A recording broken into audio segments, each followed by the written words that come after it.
स्थानिक गुन्हे शाखेने घोटी येथे एक उल्लेखनीय कामगिरी केली आहे. त्यामध्ये 14 लाखांचा गुटखा तसेच 10 लाखांचे वाहन असा एकूण 24 लाख रुपयांचा मुद्देमाल जप्त केलाय.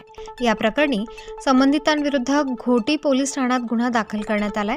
नाशिक ग्रामीणचे पोलीस अधीक्षक शहाजी उमाप यांनी दिलेल्या सूचना मार्गदर्शन स्थानिक गुन्हे शाखा नाशिक ग्रामीणचे पोलीस निरीक्षक हेमंत पाटील यांच्या आदेशाने ही कारवाई करण्यात आली आहे.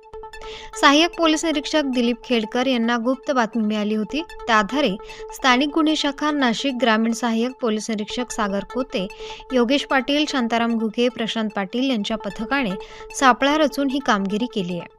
इगतपुरी तालुक्यातील घोटी टोलनाका येथे तपासणीत गाडी क्रमांक MH04 EY 9768 या वाहनातून 14,34,300 रुपये किमतीचा प्रतिबंधित गुटखा, पान मसाला, तत्सम वस्तू आणि 10 लाखांचे वाहन हस्तगत करण्यात आले.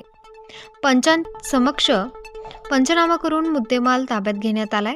महाराष्ट्र शासन अधिसूचनेप्रमाणे महाराष्ट्र राज्यात उत्पादन, विक्री, साठा, वितरण यास प्रतिबंधित असलेला सुगंधित तंबाखू व जर्दा गुटखा सदृश मालाची लपून-छपून वाहतूक करताना मिळून आल्याने संशयित आरोपी सुनील भैयालाल गुप्ता, वय वर्ष 32, राहणार 6 महडा, फतेपूर, उत्तर प्रदेश, सोहेल खान, शकील खान, वय वर्ष 23, राहणार रेहमा अपार्टमेंट, बाबूपुरा, कानपूर, मोहम्मद परवेज खान यांच्यावर घोटी पोलीस ठाण्यात गुन्हा दाखल करण्यात आलाय.